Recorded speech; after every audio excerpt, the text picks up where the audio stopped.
Hi and hello friends, welcome back to the West Pet Zone. இந்த வீடியோவில் நம்மளுடைய brother அவங்க ஒரு டவுட் கேட்டாங்க. அந்த டவுட்டுக்கான எக்ஸ்ப்ளனேஷன் தான். அதாவது இப்போ வந்து இம்ப்ரீடு, லைன் ப்ரீடு, அவுட் கிராஸ்ன்னு சொல்லிட்டு பல ரகங்களாக வந்து இந்த புறாக்களையில் எல்லாம் பேசிகிட்டு இருக்காங்க. இப்போ இந்த இம்ப்ரீட் பண்ணுற புறாக்களில் வந்து வாலில் வந்து தேர்ட் கலர் வரமா, அதுக்கப்புறம் வந்து பார்த்தோன்னா அந்த புறாக்களுடைய கண் வந்து அந்த க்ளோசேஜ் நல்லா இருக்குமா, அதாவது ரப்பை வந்து கவரேஜ் கேட்குறாங்க. அதுக்கப்புறம் அந்த புறாவுடைய அந்த பாடி வந்து நல்லா அவ்வளோமா அப்படின்றத வந்து அவங்களுடைய கேள்வியாக இருக்குது. இப்போ இந்த இம்ப்ரீட் பண்ண புறாக்களுக்கு அந்த வாலில் தேர்டு கலர் அப்படின்றது நான் ஒரு புறா உங்களுக்கு பிடிச்சி காட்டுறேன். ஃப்ரெண்ட்ஸ், இந்த வாலில் தேர்டு கலர் வர்றது அப்படின்றது வந்து இந்த பார்த்திங்கன்னா உங்களுக்கு தெரியும். அதாவது இந்த வாலோடைய அந்த ஒரிஜினல் கலர், தென் பார்த்திங்கன்னா இந்த எண்டில் வந்து இந்த டார்க் கலர், அதுக்கப்புறம் அந்த மூணாவது ஒரு கலர். இந்த மாதிரி கலர் கான்ட்ராஸ்ட் ஒரு புறாக்குள்ளே வருது அப்படின்னா அந்த புறா வந்து கலர் ரீதியாக நல்லா உடப்பட்டிருக்கு அப்படின்றது வந்து ஒரு அர்த்தம். கலர் ரீதினா இப்போ எக்ஸாம்பிளுக்கு வந்து ஒரு ஜாக்கு, ஒரு சப்ஜா, ஒரு ஜாக் ஜீனி, ஒரு சப்ஜா, அதுக்கப்புறம் ஒரு காசின்னு ஒரு ஜாக் ஜீனி, இல்லைனா வந்து ஒரு தலபூரி, இல்லைனா மைனாகிரியில் ஒரு வால்வெள்ளை, இந்த மாதிரி புறாக்களை போட்டு உடைக்கும் போது இந்த மாதிரி தேர்ட் கலர்ஸ் வரும். சில புறாக்களில் பார்த்தீங்கன்னா இது ஃபுல் அண்ட் ஃபுல் வந்து பிளாக் கலர்லேயே இருக்கும். அப்போ அதுக்கு கரெக்டான அர்த்தம் என்னென்னா அந்த கலர் வந்து கரெக்டாக சீராக ஓடப்படலை. அந்த கலர் வந்து பார்த்தோம் அப்படின்னா அதுக்கு வந்து நம்ம போட்டதுக்கு வந்து செட் ஆகலை, அதுக்குள்ளே இருக்கிற அந்த ஜீன் வந்து அதுக்கு வந்து கரெக்டாக வந்து ஓடப்படலை அப்படின்றது அர்த்தம். இப்போ ஒரு புறாக்கள் எடுத்துட்டோம் அப்படின்னா அதுக்கு உடம்புக்குள்ளே பல வகையான ஜீன்ஸ் இருக்கும். அதாவது கலருக்கு ஒரு ஜீனு, அதோடைய அந்த குவாலிட்டிக்கு ஒரு ஜீனு, அதுக்கப்புறம் அப்படி சொல்லி நிறைய ரகங்களாக பிரிக்கலாம். அப்போ வந்து பார்த்திங்கன்னா அந்த புறாவில் ஏற்கனவே இருக்கிற அந்த ஜீனோடைய வீரியம் வந்து நம்ம அவுட் கிராஸ் கொடுத்த அந்த புறாவோடைய அதிகமாக இருக்குது, அது உடப்படலை அப்படின்றது தான் அர்த்தம். அப்போ நம்ம அதை வந்து உடைக்கிறோம் அப்படின்னா அதுக்கு ஏற்ற மாதிரி நம்ம வந்து பேரிங் போட்டோம், அந்த புறாக்களுக்கு ஏற்ற மாதிரி நம்ம வேறு புறாக்களை ப்ரீடிங் போடும்போதோ நமக்கு வந்து பார்த்திங்கன்னா அந்த தன்மைகள் வந்து மாறும். இது இப்போ வந்து பார்த்தோம் அப்படின்னா நமக்கு இந்த இம்ப்ரீடு தான் எதுக்காக இம்ப்ரீட் பண்ணுறாங்க அப்படின்னு நம்ம ஃபஸ்ட்டு பார்த்துக்கலாம். இன்னும் டீட்டெயிலாக உள்ள பார்க்குறதுக்கு முன்னாடி முதல்ல ஜீன்னா என்ன அப்படின்றத வந்து பார்த்துக்கலாம். இந்த ஜீன்னா மரபணு அப்படின்னு சொல்லுவாங்க. இப்போ வந்து அவங்க அப்பாவுடைய குணம் ஒன்று இருக்குது, அவங்க தாத்தாவுடைய குணம் ஒன்று இருக்குது, இவங்க அம்மா போல் இருக்க, இவங்க தாத்தாவோட போல் இருக்க, நீங்கள் பாட்டியை போல் இருக்க, இல்லைன்னா நீ உங்கள் அப்பா போல் இருக்க அப்படின்னு சொல்லுவாங்க. அது தலைமுறையாக அதை ஒரு குணாதிசயத்தை அடுத்த தலைமுறைக்கு கொண்டு வர்றது தான் அந்த ஜீன் அப்படின்னு சொல்லுவாங்க. இப்போ நம்மக்கிட்ட வந்து ஒரு ஆண் இருக்குது, ஒரு ஆணில் வந்து ஒரு நல்ல ஒரு ஜாக்கில் ஒரு ஆண் இருக்குதுன்னு வச்சுக்கலாம். அந்த ஜாக் ஆண் வந்து உங்களோட நல்ல ரிசல்ட்டு, நல்லா பறந்துருக்கு. அந்த புறா 3-4 நாள் பறந்துருக்கு, இல்லைன்னா அன்லிமிட்டட் பந்தயத்துலேயே இந்த புறா பறந்துருக்குன்னு வச்சுக்கலாம்.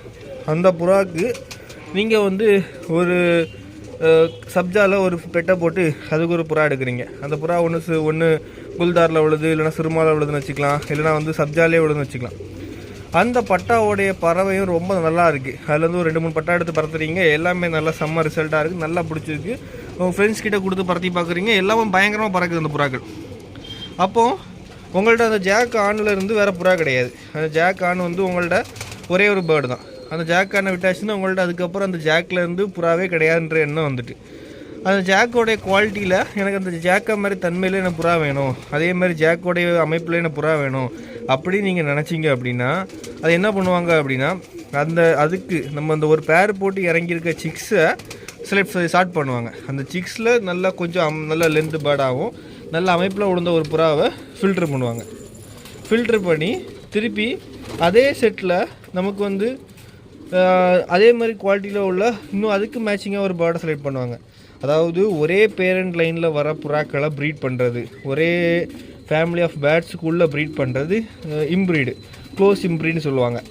சில பேர் என்ன பண்ணுவாங்கன்னா அந்த லைனேஜில் இருக்கிற ஒரு ஃபீமேல், அதுக்கு பேரண்ட் அந்த பேரில் இருந்து இறங்கியிருந்த ஒரு 2வது தலைமுறை 3வது தலைமுறையில் உள்ள ஒரு ஃபீமேலை எடுத்து மெயின் ஆணில் கொண்டு இம்ப்ரீட் கொடுப்பாங்க. அந்த மாதிரி அடிக்கும்போது ஒரு இடைய ஜீன்ஸ் வந்து அப்படியே இன்கிரீடியன்ட் பண்ணி கொண்டு வரோம் அப்படின்னு சொல்லிட்டு.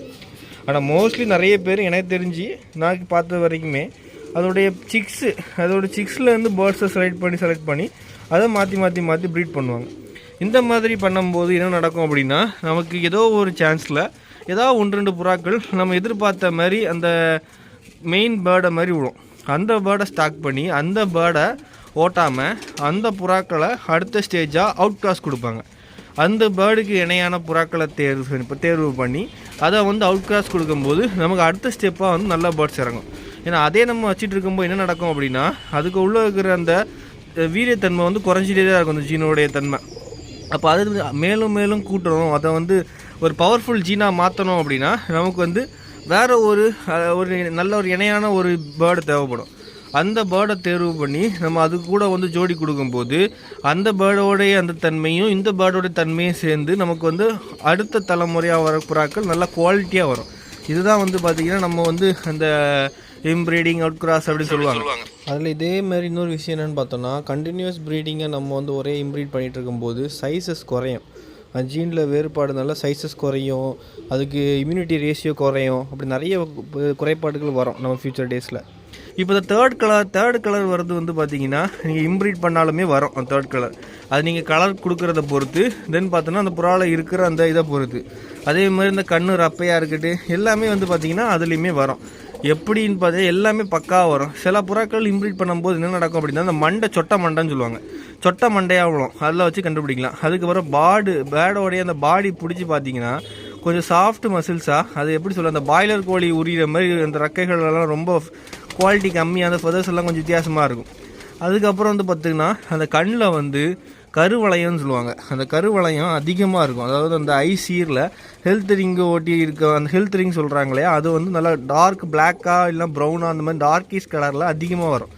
இந்த மாதிரி கொஞ்சம் தன்மைகளை வச்சுட்டு அந்த புறா வந்து இம்ப்ரீட் புறாக்கள், இல்லைன்னா அந்த புறாக்களை வந்து நம்ம அடுத்த அவுட் கிராஸ் கொடுக்கணும் அப்படின்றத வந்து ஃபேன்சிஸ் வந்து இது பண்ணுவாங்க. எப்போ ஒரு பேர்டோடைய தலைமுறை வந்து சைஸ் சின்னதாகவோ, ரக்கமைப்பு எல்லாம் மாறி, மண்டைக்கட்டெல்லாம் மாறி, கண்ணமைப்பெல்லாம் மாறி வருதோ கண்டிப்பாக அதோடைய ரிசல்ட்டும் அப்படி தான் இருக்கும். அதனால் கண்டிப்பாக வந்து இம்ப்ரீட்டில் வந்து அவுட் கிராஸ் கொடுத்தே தீரணும். அப்புறம் வந்து பார்த்தோன்னா நம்ம ஃப்ரெண்ட்ஸ் நிறைய பேருக்கு வந்து என்ன பண்ணணும்னு தெரியாமல் ஒரே செட்டில் இருந்து எனக்கு இதே மாதிரி கலரில் புறா வேணும், ஒரு ஜாக்கில் தலைவலையில் புறா இருக்குன்னு அதே மாதிரி எனக்கு எல்லாம் வரணும்னு சொல்லிட்டு ஒரே பேரை அப்படியே வச்சு ப்ரீட் பண்ணிட்டே இருப்பாள்.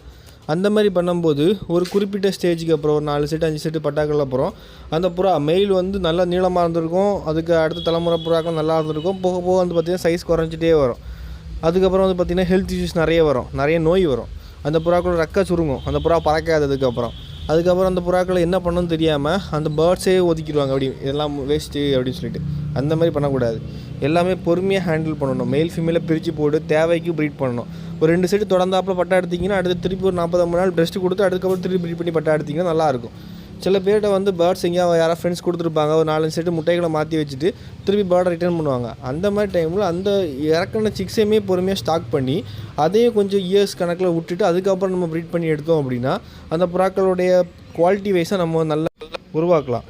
அதை விட்டுட்டு நம்ம வந்து அவசரப்பட்டு டக்குன்னு ப்ரீட் பண்ணிகிட்டே இருந்தோம்னா ஒரு குறிப்பிட்ட கட்டத்துக்கு அப்புறம் அந்த புறாக்களே நமக்கு வந்து இது வேஸ்ட்டுன்னு சொல்லி நம்ம ஒதுக்கக்கூடிய மனநிலைக்கு வந்து ஆட்டோமேட்டிக்காக வந்துடும். எல்லாரும் ஏன் புறா பறக்க மாட்டேங்குது, என்ன புறா வச்சுருக்க நீ, இது எப்படி அங்கே பறக்குது இங்கே பறக்குது, அங்கே போய் இறங்குது இங்கே போய் இறங்குது, புறா ரக்கடி சரியில்லை அது சரியில்லைன்னு சொல்லும்போது நம்ம அந்த நல்ல புறாக்களையுமே அழிக்கக்கூடிய சான்சஸ் வந்து அந்த இடத்துல உருவாகுது. அதனால் வந்து பார்த்தோம் அப்படின்னா உங்கள் மனசுக்கு பிடிச்ச புறாக்களை பொறுமையாக ஹேண்டில் பண்ணி அதை வந்து பொறுமையாக ப்ரீட் பண்ணி நல்ல முறையில் வந்து சிக்ஸ் எடுத்து ஆரோக்கியமாக வந்து புறாக்களையில் மேலும் மேலும் டெவலப் ஆகுங்க. மோஸ்ட்லி வந்து பார்த்திங்க அப்படின்னா பேர்ட்ஸை செலக்ட் பண்ணும்போது கொஞ்சம் நல்ல பெரிய பேர்ட்ஸாகவே செலக்ட் பண்ணுங்கள். அதுதான் உங்களுக்கு ஃப்யூச்சர் க்ரோத்துக்கு இந்த நல்ல லைனேஜ் வச்சு மெயின்டைன் பண்ணணும். நல்ல புறாக்களை வந்து வச்சுக்கணும்னு ஆசைப்படுறவங்களுக்கு ஹெல்ப்ஃபுல்லாக இருக்கும்.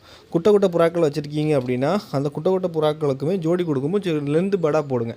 அப்போ தான் உங்களுக்கு அந்த அவுட்புட் வந்து நல்லாயிருக்கும். இந்த வீடியோவில் ஒரு சில விஷயங்கள் பார்த்தோம். நீ அடுத்தடுத்த வீடியோவில் நமக்கு முடிஞ்ச அளவுக்கு எஃபர்ட் போட்டு வீடியோஸ் பண்ண பார்ப்போம். இந்த வீடியோ பிடிச்சின்னு நம்ம சேனல் தொடர்ந்து சப்போர்ட் பண்ணுங்கள். தேங்க்ஸ் ஃபார் வாட்சிங் ஃப்ரெண்ட்ஸ். பை.